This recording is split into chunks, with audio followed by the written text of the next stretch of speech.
देखा नहीं जा सकता। महोदय एक बात ही ध्यान दिए हैं आप, बढ़िया विचार चल रहा है। जी जी बिल्कुल बिल्कुल। आँखों से सूक्ष्म शरीर को नहीं देखा जा सकता। वो दूर से देखने के लिए केवल दिव्य दृष्टि और उनकी कृपा होगी तब आदमी देख पाएगा, और नहीं तो जैसे शेरनी का दूध बताते हैं केवल सोने के पात्र में रुकेगा, नहीं तो काट कर नीचे चला जाएगा। तो हम लोगों की खोपड़ी इतना जब नहीं है, हम अवतारी नहीं है, तो सबको सम्मान करें, सबकी शरणागति लें, और जहाँ अपने से हो सके दूसरे की करें। और वो भी यह मानकर करें कि मैं नहीं करता हूँ, उनकी प्रेरणा ने इन हाथों से करा दिया है, तब तो कुशल है।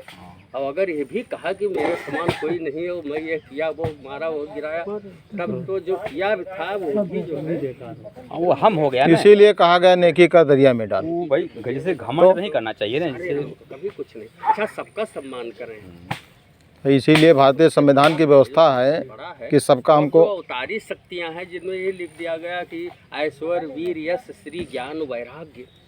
जहाँ इतने इतने गुण हैं होते हैं एक मुक्ति के मार्ग, उसमें पंडित जी एक चीज ध्यान दिया जाए, पहुँच पाया जैसे आप ध्यान दिया जाए, जैसे ठीक है 1950 से पहले जब देश में संविधान नहीं लागू हुआ था, सुना जाए इससे पहले लोगों का अवतार होता था, नर्स जो भी अवतार हो आप जानते होंगे।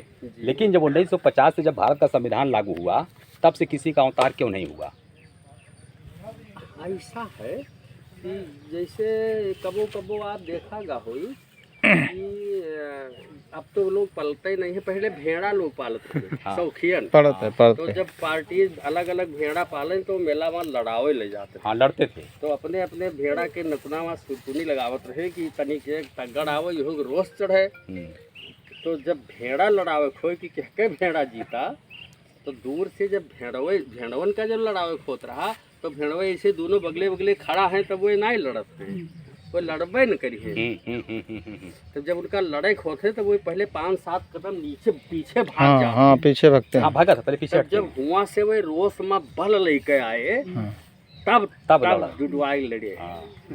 तो ये प्रकरण समझने के लिए जो आप बतावागा विचार किया जाए, हमें नहीं करेंगे, आप विचार किया जाए। बहुत जरूर है, जरूर ही है कि जब ये कलकाल समय गणना के हिसाब से अब देखा जाए महोदय, बहुत बढ़िया बात आपने छेड़ा है। सबसे पहले जो है काल गणना पर जानना पड़ेगा कि ये धरती कब से बनी और प्रलय के समय क्या हुआ। एक प्रलय तो अपनी मौत ही अपनी प्रलय है जी जी। और दूसरी चीज प्रलय हम लोग कभी कभी देखते हैं कि कोई विषम बात आ गई, या प्रकृति ने जो है उल्टा सीधा कर दिया, या समुद्र का दर्शन किया तो पृथ्वी पर 71% जल है और 29% जो है भुइयां है। तो जब प्रकृति चाहती है तो 4000 किलोमीटर समुद्र बढ़ाया था वहाँ जो रामेश्वरम के पास 4000 किलोमीटर, और प्रशांत महासागर की गहराई लगभग जो है 10 किलोमीटर। अरे बहुत, जिसमें हिमालय भी डूब जाए, ग्लेशियर पिघल रहा था ना। ग्लेशियर। तो अब ऐसी स्थिति में जो काल गणना में हम आप जब चलेंगे तो कलयुग की आयु 4,32,000 वर्ष है, सतयुग की 17,28,000 वर्ष। ऐसा जो अपने समझ से ये शास्त्रों से अनुमान लगाया गया है, एक अनुमान ऐसा लेख मिला, अनुमान लगाया गया है। इससे आप भी आदर्श हो जाएंगे, अपने परिवार को बच्चों को कोई चीज लिख कर दे दे और आपकी मान्यता कर रहा है तो वही उसके लिए प्रमाण हो जाएगा। जी जी जी, ये माने है नहीं। तो चारों युग मिला करके 43,20,000 वर्ष हुआ, और ये 43,20,000 वर्ष जब 71 बार बीतेंगे तब एक जो है 71 चतुर्युगी होगा, तब एक मनवंतर होगा।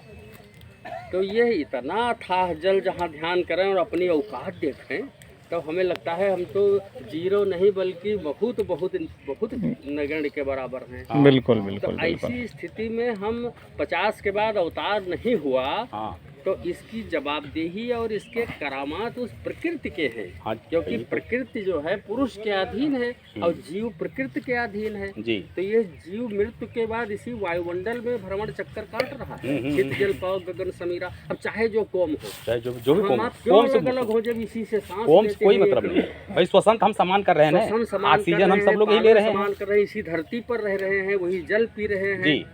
तो अब जब छित जल पाओ, वही आसमान है, वही सूरज है, सब है नहीं जी। इससे तो नहीं हट गए ए, कि वो- आँख करें कि ईश्वर रहते हैं यहाँ मैं नहीं रहूंगा नहीं वो रहूंगा। ना ना भाई ना सूर्य की किरण अगर पड़ती है तो क्या ऐसी किसी को क्षमता तो परहेज आई करती है? तो हम क्यों ना कहें कि भैया आप ठीक कर रहे हैं जो क्या कुछ हवा हुआ है चलती है सब क्या बढ़िया। किसी को परहेज करती है कि कोई क्या है? क्या वो प्रकृति प्राकृत ने व्यवस्था कर दी है कि सब लोग बराबर बराबर हैं, सब लोग बराबर बराबर हैं। वो किसी के साथ भेदभाव, अभी पानी बरसने लगा सब लोग भीगे हैं मान, कोई नहीं भीगे, ऐसा नहीं कि बचा रह जाए हैं।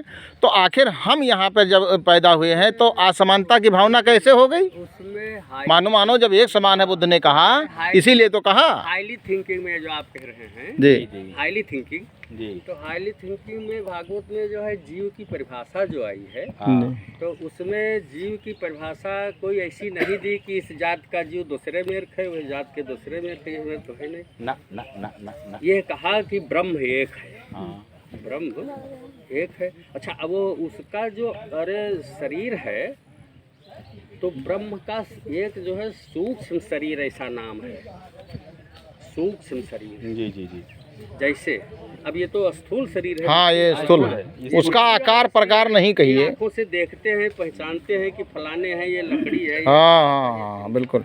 ये फलाने भैया हैं। लेकिन जब ये है यह आँख जो है जहाँ देखने में फेल हो जाए, जी जैसे मृत्यु के बाद की स्थिति कि जब जीवात्मा वायुमंडल में चक्कर काट रही है तो इन आँखों से कौन देखता है? तो वो ईश्वर का अंश जो है माया के चक्कर में पड़ करके आत्मा का आरोप होने से जीव बन जाता है और उसी जीव का बार बार जो है जन्म मरण होता है।